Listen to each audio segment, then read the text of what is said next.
नमस्कार दोस्तों, स्वागत है मेरे YouTube चैनल पर जिसका नाम है क्रिएटिव माइंड। दोस्तों आज हम बात करेंगे जो इलेक्ट्रिक स्कूटर होते हैं उसका जो बैटरी पैक होता है उसको हम किस तरीके से उसमें जो है विस्फोट होने से बचा सकते हैं, हम किस तरीके से किसी दुर्घटना से बचा सकते हैं और कंपनी इस बारे में क्या उपाय करके रखती है। दोस्तों वीडियो शुरू करने से पहले मैं आप सबसे रिक्वेस्ट करना चाहूँगा कि मेरे चैनल को ज़्यादा से ज़्यादा शेयर और सब्सक्राइब कीजिए। बहुत बहुत धन्यवाद। चलिए दोस्तों मैं आपको बताता हूँ कि जो अपना बैटरी पैक होता है इलेक्ट्रिक स्कूटर्स का उसको हम किस तरीके से बचा सकते हैं किसी दुर्घटना से।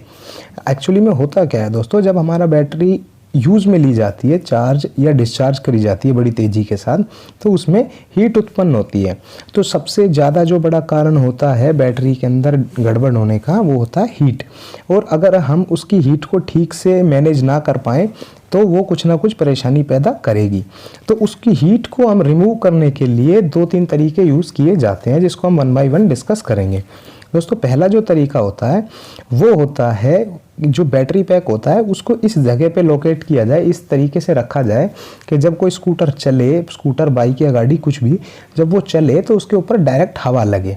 बाहर की जो भी एटमॉस्फेरिक एयर है, जो बाहर की हवा है, वो चलते वक्त जैसे गाड़ी चलेगी या बाइक स्कूटर कुछ भी जब चलेगा तो उस पर डायरेक्ट हवा लगे तो उससे वो कूल हो जाएगी। जैसे तरीके से जो अपने नॉर्मल पेट्रोल के इंजन जो होते हैं, जो आपने देखे होंगे 100-125 सीसी की जो बाइकें होती है, वो भी उसी तरह के एयर कूलिंग का इस्तेमाल करती है।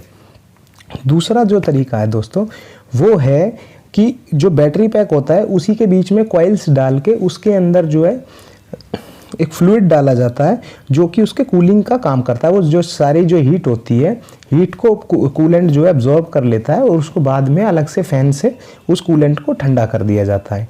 ये दूसरा तरीका हो गया।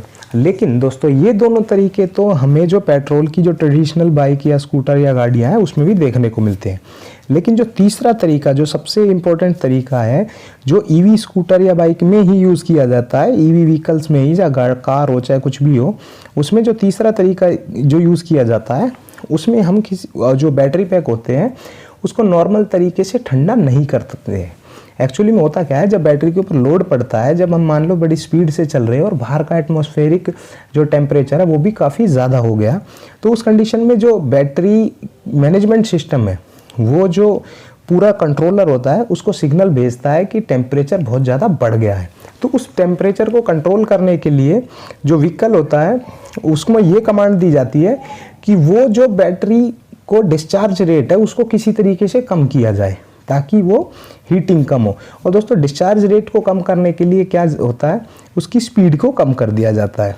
जो कोई भी व्हीकल है उसको फोर्सफुली उस व्हीकल की स्पीड को कम कर दिया जाता है, मतलब मोटर की स्पीड को कम कर दिया जाता है, जिसकी वजह से उसमें जो ओवरऑल जो करंट जो हम निकाल रहे हैं, जो डिस्चार्ज रेट जो है वो स्लो हो जाता है, डिस्चार्ज रेट जो है स्लो हो जाता है, जिसकी वजह से वो पूरा सिस्टम कूल होना शुरू हो जाता है एज़ कम्पेयर टू पहले जिस स्पीड से उसमें से करंट निकल रहा था, स्पीड कम होने की वजह से वो करंट थोड़ा कम स्पीड से निकलेगा, जिसकी वजह से वो बिल्कुल सिंपल भाषा में कहा जाए तो जो बैटरी है उसमें से हम करंट निकालने की दर को कम कर देंगे, जिसकी वजह से वो थोड़ी देर में टेम्परेचर नॉर्मल टेम्परेचर में बैटरी आ जाएगी। उसके बाद वो दोबारा से स्विच हो जाएगा अपने नॉर्मल फंक्शंस में।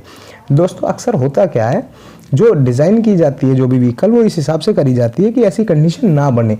लेकिन कभी कभी हमारे देश में जैसे कि गर्मी काफ़ी ज़्यादा होती है तो गर्मी में वो चीज़ होगी ही होगी।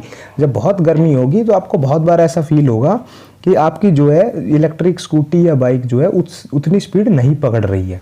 तो उससे बचाने के ही लिए इस तरीके की विधि का यूज़ किया जाता है। उसमें कोई ख़राब चीज़ नहीं, वो बहुत अच्छी एक तरीका है आपकी बैटरी को हेल्दी रखने के लिए। आशा करता हूँ मेरे द्वारा दी गई जानकारी आपको पसंद आई होगी। इसी तरह की इन्फॉर्मेटिव वीडियोज़ के लिए मेरे चैनल को शेयर और सब्सक्राइब कीजिए। बहुत बहुत धन्यवाद।